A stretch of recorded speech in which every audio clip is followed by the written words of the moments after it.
You want good cuts at the table saw, and you see other people doing it, and they make it look so easy. So what's their secret? Well, maybe this will help. I made a huge shop change, a brand new saw setup. Now with that comes calibration. This is stuff that we should be checking periodically anyway. It's just gonna make sure that all of our cuts are spot on. Now I know that I have this particular saw, but all these things I'm gonna show you, they apply to just about any table saw. The saw is unplugged and I installed a blade, so now it's time to put in the table insert. That's gonna give us the foundation for everything else we're gonna do. We gotta make sure the insert is flush with our tabletop or slightly underneath it. We don't wanna have it protruding because then you're sliding a board, bumps into that, you're gonna have an issue. Mine could be adjusted just a little bit, so I'm just gonna turn these little screws here till I get this thing flush. Reason why I'm doing this first is because I'm gonna check my blade to make sure it's 90 degrees to my tabletop, and I don't want that insert to be too high and it throw off my square, and then it throws off, well, everything. It's awesome getting a new saw. Now, there is one downside I've noticed, which is I'm so used to my old saw and how things work that I feel like I'm kind of learning some things all over again for whatever reason. What is helping me with that whole acclimation process is today's sponsor, Woodworkers Good of America. Woodworkers Good of America is your online resource for woodworking instructions, ideas, and information. And that information includes a ton of videos on table saw setup and tricks and pretty much anything you could possibly do with a table saw. One of my favorite things about Woodworkers Good of America is their ability to tackle a particular topic from so many different angles. For example, something as simple as a table saw fence. Yeah, you're gonna learn about how to calibrate one and set all that up. But then there's the videos they have on jigs you can use and techniques. Oh, and this attachment. Oh, and if you do this with this, and then I just walk away going, I have so many ideas in my head for projects that I wouldn't even have thought about just from simply looking at videos on a table saw fence. Unfortunately for me, I have to remake all of my table saw jigs because they fit my other saw, but not necessarily this saw. I'm gonna go to Woodworkers Good of America because they probably have some sort of trick or enhancement or something like that that I can incorporate in my new jigs because, you know, hey, I wanna have the best ones possible.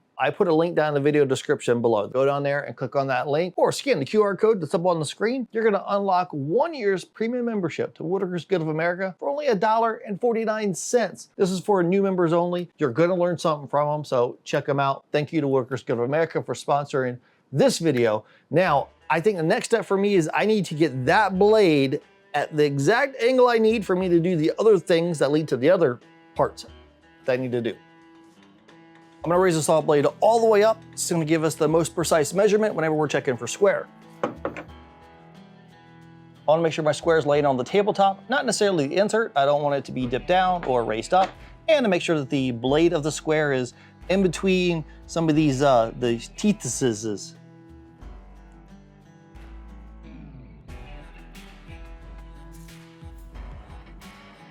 That's pretty good. I got my blade 90 degrees to the tabletop. Now I need to make sure that it is parallel to the miter slot. Now, there's a couple ways to do this. It really depends on how precise, how engineering you want to get with this whole thing. You could simply use like a combination square to do this, or you could use some sort of dial indicator, make a little jig or something to really test this out. I'm going to show you how I do it, which is using the miter gauge, and I'll explain why that is later. I got the combination square up against the side of the miter slot, and my ruler is in between the teeth. It's touching the actual blade itself, not the teeth. And I can see that that is tight up against that blade. Now I can put it over here on this end and see, is it the same thing? And it is, but ideally what I want to do is actually check the same spot on the front and the back. So if I know that that is lined up perfectly, I'm going to rotate this blade all the way towards the back and then check it back here. My blade alignment's perfect, so I'm gonna leave mine alone, but if I did have to adjust it, here's how you do it. Usually there's gonna be some bolts underneath it that are connecting the saw base to the tabletop. Well, you're just gonna undo one or more of those bolts until you can pivot that top a little bit, make sure you dial it all in, and then tighten it back down whenever you're good. It's the same process whether it's this saw, my old jet saw, the old Delta contractor saw I had before that one. Same thing, bolts connecting the bottom to the top.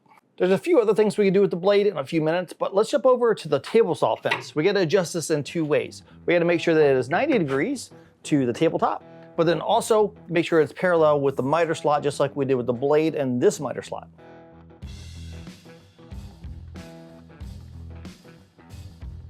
Oftentimes there's a couple of screws you could turn to calibrate that fence so it's 90 degrees. But if you don't have those, you can also try to find some really thin silicone pads that maybe you can shim under one side or the other, or simply use some packing tape. Something that's really, really slick, you can stick to the bottom of that fence. Whenever you slide it around, it may give you just enough of the shim that you need to level out everything. To me, much more important is making sure that this is parallel to that miter slot, so let's do that next. I'm gonna do it the similar method that I did with the table saw blade, combination square. Again, you could use your dial indicator to do the same thing. We slide the fence up against the combination square, lock it down. Then we see, are there any gaps between the ruler and the fence from the front to the back? Now, if there are, we can make those adjustments. Usually there's 2 screws, one on each side of the fence. So if you lift your fence up, you can make those adjustment screws there, and that will move your fence one way or the other. Obviously, I wanna have mine dead on, but for some reason, sometimes you're trying to do this and it's just not working out for you. It's driving you mad. I can't get this thing locked down perfectly. Well, that's okay. Instead, just make sure that the end of your fence is not pushed closer to the blade than the front. You don't want your fence like this. That's a safety issue because now you're gonna pinch that workpiece and, well, we don't wanna do that. So instead, if you cannot get it perfect, at least make sure that if there is any sort of gap, there's no gap here, have a microscopic gap back here. That means your fence is slightly off, just a little bit. Much safer. After you got the fence set up just how you want it, unlock it, slide it back and forth, and then try it again. Repeat this a couple times just to ensure that it's all good. At this point, the best way to test this is to cut some boards.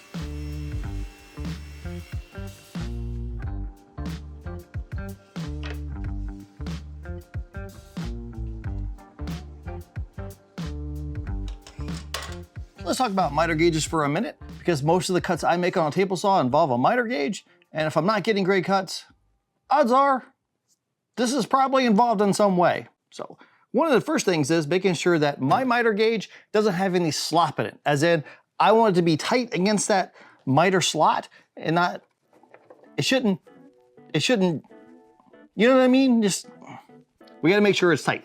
I highly recommend getting a miter gauge that has some adjustability to it. Like this one has 3 different screws that I can adjust so I can make it looser or tighter. Usually you want to start with the middle. So it's got like an Allen wrench. I can tighten that down so that it doesn't slide back and forth, but it slides easily front and back. Then I'll do the front one and then the back one. There's no point in making sure that this is 90 degrees to the blade if your miter gauge is all like a fish. Let's make sure the miter gauge is 90 degrees to the blade. When I'm doing this, I'm gonna use the longest square I have because it provides a little bit more accuracy. I got my miter gauge 90 degrees to the blade. Everything looks good. I tweaked everything, tightened it all down. Now the next step is this thing needs a sacrificial fence. If I'm using a miter gauge, it doesn't matter if it came with the saw or I bought an aftermarket one or this beast back here, I want to have a sacrificial fence because that's going to give me clean cuts. What I like to do is use something that is flat and stable. So I'm going to go with MDF. You could use plywood. I prefer MDF if at all possible. So if I'm going to buy a miter gauge, I want to make sure that I have some sort of slot in it so I can have bolts that are recessed into that MDF. I can tighten them down, get even clamping pressure all the way down the length of the miter gauge. Then I don't have to worry about any sort of clamps. Yeah, clamps are not that big of a deal, but if I have clamps that are wrapping around this whole thing, then they could get in the way of the workpiece and I don't want to even deal with that. So right now, the next thing to do is, well, make a sacrificial fence.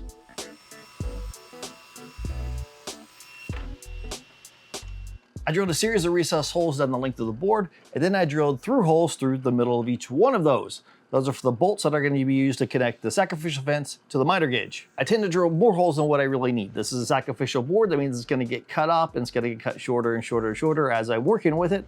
And I like to be able just to reposition bolts as needed. I'll use as many bolts as I feel like I need and then just attach a fastener to that. It could be as simple as a hex nut or a T-nut, or in this case, I got these fancy little dovetail looking nuts I'm going to use.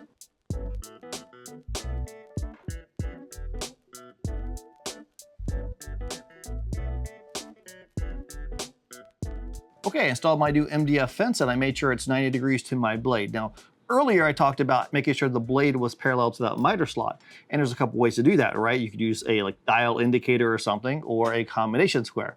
And I said, well, I'll tell you why I use the combination square a little bit later on. And it's really about the inherent error that's just built into this entire process. It's really important for me to have the blade parallel to the miter slot, but it doesn't matter if my miter gauge is not 90 degrees to the blade, if that's off, or if my MDF is wonky, What if it's like, I don't know, squishy on one end or whatever? What if I tightened one of these bolts a little bit too much or a little loose on one side, and that throws the whole thing off? So then I spent all this time to try to make sure this top is perfect and all this is parallel. And then this is the part that's screwed up. The point is that it's really important to have the blade parallel to the miter slot, but don't lose your mind over it. Just do the best you can, because if all this other stuff is off, well then it doesn't matter how perfect the first step is, you're gonna get bad cuts. So we just do our best. Frankly, the ultimate test for me is to make a cut, see what happens. If that cut is 90 degrees, then boom, I'm good. If my test cut is off, well then I'll modify my miter gauge. I'll shift it over a little bit, do it again till I dial it in perfect. One of the things that drives me crazy is realigning my saw blade from 90 to 45 to 90 again. So what I do recommend is see if your saw has positive stops. Usually there's saws that have it where they're at 45 degrees and 90 degrees. So whenever you're turning that blade and it gets to 45 degrees, it's gonna hit a bolt and it won't go any further. That's a positive stop. Same thing at 90 degrees. Well, now that I have my blade at 90 degrees, I could go ahead and adjust that. Usually you can find the bolts somewhere in here, in the cabinet under here, or maybe in the table saw insert. If you remove the insert, you may find the bolt in there too. And it's just a bolt with a nut on it, and you can adjust that bolt in and out. The nut locks it down. And if you fine tune that in, now you know every time you move that saw blade and you push it back and it hits that positive stop, you're dialed in. I would still check it with a square, but it's really just a quick check just to make sure nothing went out of alignment, and then get back to work. Sometimes to fix something, we gotta look at the foundation, and hopefully some of these steps on table saw setup will help you to get better quality cuts on your next project. Until we meet again, get in your shop and build something awesome.